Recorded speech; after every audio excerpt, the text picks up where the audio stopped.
Good morning, boys and girls. Today I'm going to be reading chapters 2 and 3 from Where the Red Fern Grows because they're very short chapters. Oops.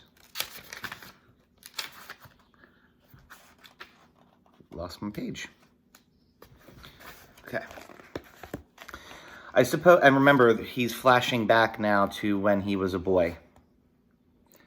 I suppose there's a time in practically every young boy's life when he's affected by that wonderful disease of puppy love. I don't mean the kind a boy has for the pretty little girl that lives down the road. I mean the real kind. The kind that has 4 small feet and a wiggly tail and sharp little teeth that can gnaw on a boy's finger. The kind a boy can romp and play with and even eat and sleep with. When I was 10 years old when I first became infected with this terrible disease. I'm sure no boy in the world had it worse than I did. It's not easy for a young boy to want a dog and not be able to have one. It starts gnawing at his heart. It gets all mixed up in his dreams. It gets worse and worse until finally it becomes almost unbearable. Very similar to the boy Marty and Shiloh. If my dog wanting had been that of an ordinary boy, I'm sure my mother and father would have gotten me a puppy. But my wants were different. I didn't want just one dog. I wanted 2. And not just any kind of dog. It had to be a special kind and a special breed. I had to have some dogs. I went to my father and had a talk with him. He scratched his head and thought it over. Well, Billy, he said, I heard that old man Hatfield's collie is going to have some pups. I'm sure I can get one of them for you. He may as well have poured cold water all over me. Papa, I said, I don't want an old collie dog. I want hounds, coonhounds, and I want 2 of them. I could tell by the look on his face that he wanted to help me, but he couldn't. He said, Billy, those kinds of dogs cost money, and that's something we don't have right now. Maybe someday we can afford it, and you can have them, but not right now. I didn't give up. So naturally, if you don't get your way with Dad, you go ask Mom. I didn't give up. After my talk with Papa, I went to Mama. I fared no better there. Right off, she said I was too young to be hunting with hounds. Besides, a hunter needed a gun, and that was one thing I couldn't have. Not until I was 21 anyway. I couldn't understand it. There I was, sitting right in the middle of the finest hunting country in the world, and I don't even have a dog. Our home was in the beautiful valley far back in the rugged Ozarks. The country was new and sparsely settled. The land we lived on was Cherokee land, allotted to my mother because of the Cherokee blood that flowed in her veins. It lay in a strip from the foothills of the mountains to the banks of the Illinois River in northeastern Oklahoma. The land was rich, black, and fertile. Papa said it would grow hair on a cross-cut saw. He was the first man to stick the cold steel point of a turning plow into its virgin soil. Mama had picked the spot for our log house. It nestled at the edge of the foothills in the mouth of a small canyon and was surrounded by a grove of huge red oaks. Behind our house, one could see for miles and miles of the mighty Ozarks. In the spring, the aromatic scent of wildflowers, redbuds, pawpaws, and dogwoods, drifting down from the wind currents, spread over the valley and all around our home. Below our fields, twisting and winding, ran the clear blue waters of the Illinois River. The banks were cool and shady there. The rich bottomland near the river was studded with tall sycamores, birches, and box elders. To a 10-year-old country boy, it was the most beautiful place in the whole wide world, and I took advantage of it all. I roamed the hills and the river bottoms. I knew every game trail in the thick canebrakes and every animal trail that was pressed into the mud along the river banks. The ones that fascinated me the most were the baby-like tracks of a river coon. I'd lie for hours examining them. Before leaving, I'd take a switch and sweep them all away. If you don't know what a switch is kind of, it's like a branch, but it's more like a flexible branch, kind of, almost like a vine.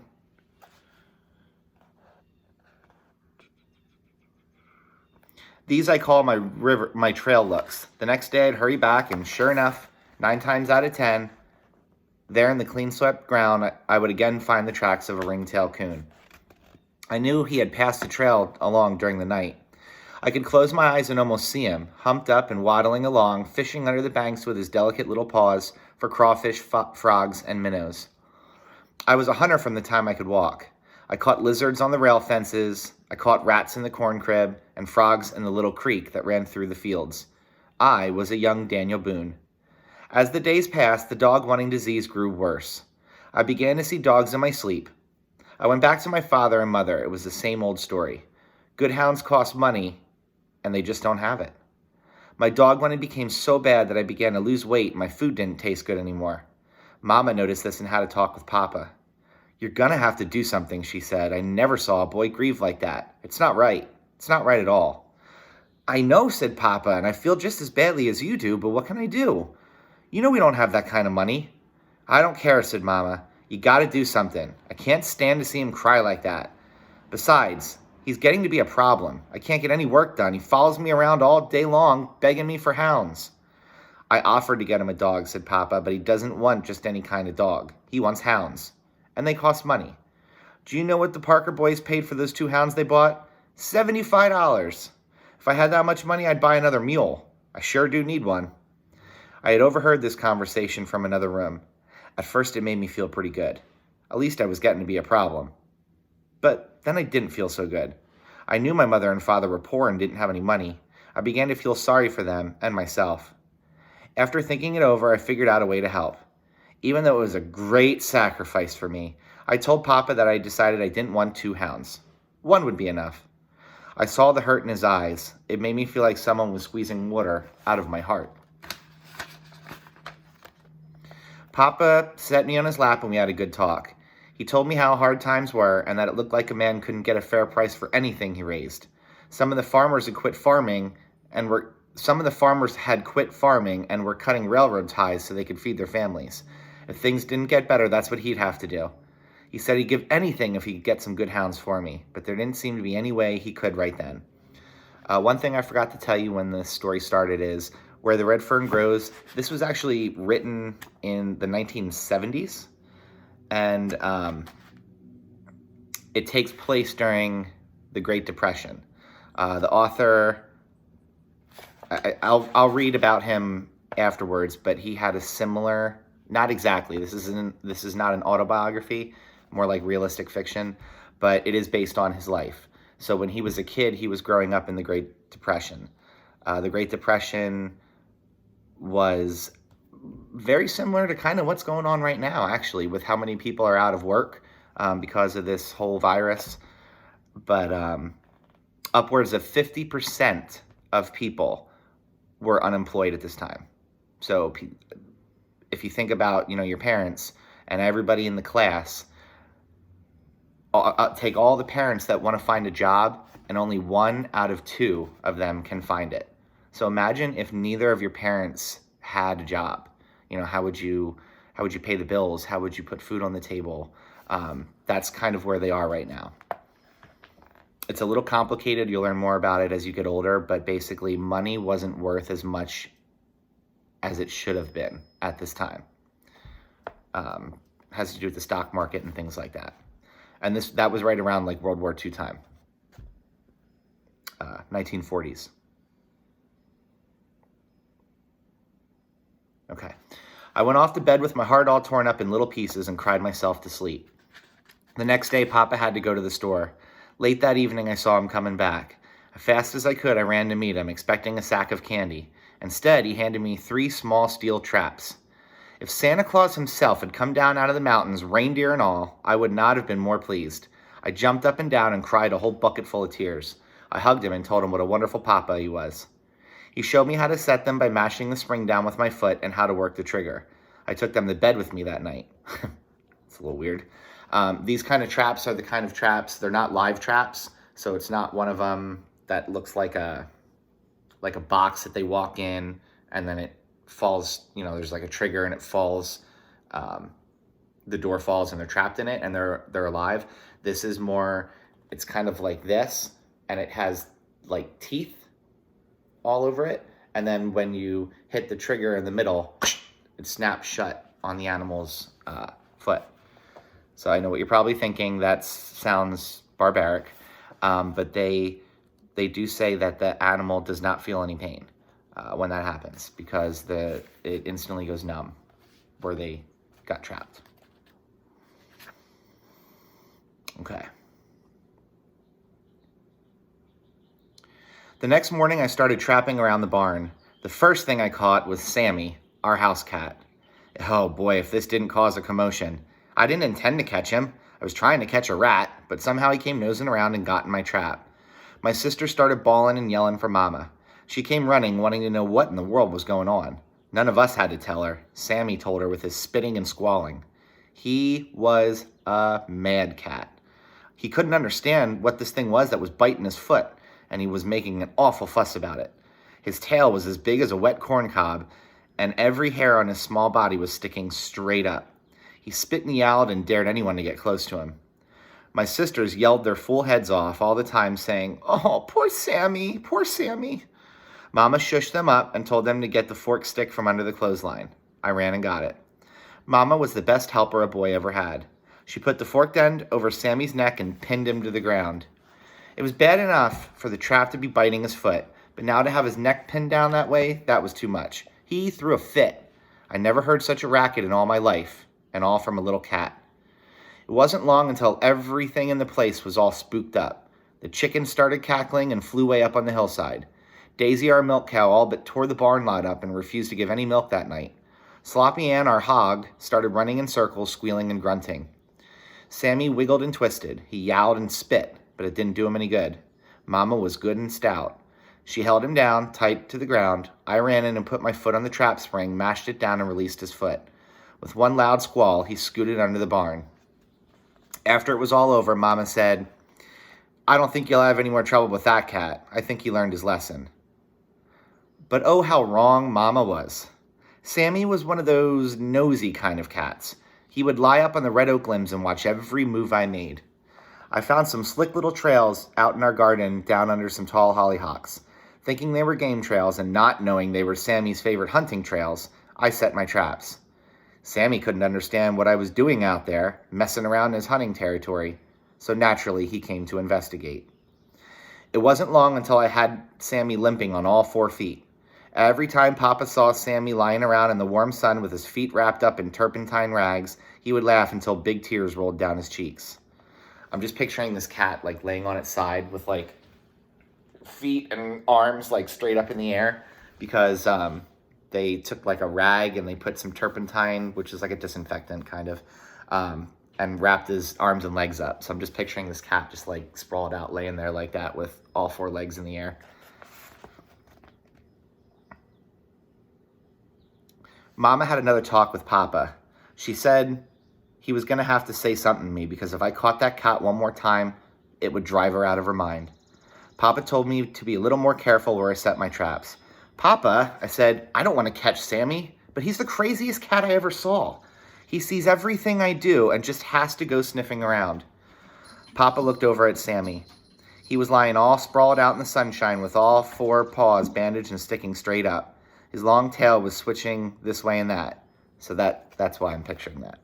"You see, Papa," I said, "he's watching me right now, just waiting for me to set my traps." Papa walked off towards the barn. I heard him laughing fit to kill. It finally got too tough for Sammy. He left home.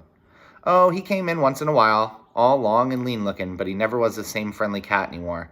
He was nervous and wouldn't let anyone pet him anymore. He would gobble down his milk and then scoot out for the timber.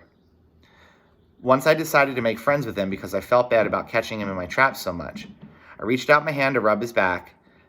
He swelled up like a sitting hen. His eyeballs got all green and he growled way down deep. He spat at me and drew back his paw like he was going to try to knock my head off. I decided I'd just leave him alone. In no time at all, I cleaned out all the rats. Then something bad happened. I caught one of Mama's prized hens. I got one of those young man peach tree switchings after that. If you don't know what this is, again, this was a long, long time ago. It takes place in the 1940s. When he says he got a young man peach tree switching, it means that she took like a switch, which again is like almost like a whip, but it's a stick that's flexible, and he got hit with it. Obviously, that's illegal. You cannot hit children, but it was a little bit different back in the day, 60, 70, 80 years old ago. Papa told me to go down in the cane brakes back in our fields and trap. This opened up all kinds of new wonders. I caught possums, skunks, rabbits, and squirrels. Sorry, my cat is going crazy over here, and it's very distracting right now. Papa showed me how to skin my game. In neat little rows, I tacked the hides on the smokehouse wall. I'd stand for hours and admire my magnificent trophies. There was only one thing wrong. I didn't have a big coonskin to add to my collection. I couldn't trap old Mr. Ringtail. He was just too smart for me. He'd steal the bait from my traps, spring out the triggers, and sometimes even turn them over. If you don't know that about raccoons, raccoons are very, very, very, very smart. Very smart. And you'll learn more about that as the book goes on. And listen to this. This is quite possibly true. Once I found a small stick standing upright in one of my traps. I showed it to Papa. He laughed and said the stick probably fell from a tree. It made no difference what Papa said. I was firmly convinced that a smart old coon had deliberately poked that stick in my trap. The traps helped my dog wanting considerably, but like a new toy, the newness wore off and I was right back to where I started from. Only this time it was worse. Much worse. I had been exposed to the feel of wildlife. Started pestering Mama again. She said, "Oh no, not this again. I thought you'd be satisfied with the traps. No, Billy, I don't want to hear any more about hounds." I knew Mama meant what she said. This broke my heart. I decided I'd leave home. I sneaked out a quart jar of peaches, some cold cornbread, and a few onions, and started up the hollow back of our house. I had it all figured out. I'd go away off to some big town, buy 100 dogs, and bring them all back with me. I made it all night until I heard a timber wolf howl. This stopped my home leaving, and I went back home. When the hunting season opened that fall, something happened that was almost more than I could stand. I was lying in bed one night trying to figure out a way I could get some dogs when I heard the deep baying of a coonhound. I got up and opened my window. It came again. The deep voice rang loud and clear in the frosty night. Now and then I could hear the hunter whooping to him. The hound hunted all night. He quit when the rooster started crowing at daybreak.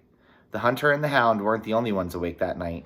I stayed up and listened to them until the last tones of the hound's voice died away in the daylight hours. That morning, I was determined to have me some hounds. I went again to Mama. This time I tried bribery. I told her if she'd get me a hunting dog, I'd save all the money I earned from my furs and buy her a new dress and a box full of pretty hats. That time I saw tears in her eyes. It made me feel all empty inside, and I cried a little too. By the time she was through kissing me and talking to me, I was sure I didn't need any dogs at all. I couldn't stand to see my Mama cry. The next night I heard the hound again. I tried to cover my head with a pillow to shut out the sound, but it was no use. His voice seemed to bore its way through the pillow and ring in my ears. I had to get up and again go to the window. I'm sure if that coon hunter had known that he was slowly killing a 10-year-old boy, he would have put a muzzle on his hound. Sleep? Nah, that was out of the question. Even on nights when I couldn't hear the hound, I couldn't sleep. I was afraid if I did, he would come and I would miss hearing him. By the time hunting season was over, I was a nervous wreck. My eyes were red and bloodshot. I lost weight, and I was as thin as a beanpole. Mama checked me over. She looked at my tongue and turned back one of my eyelids.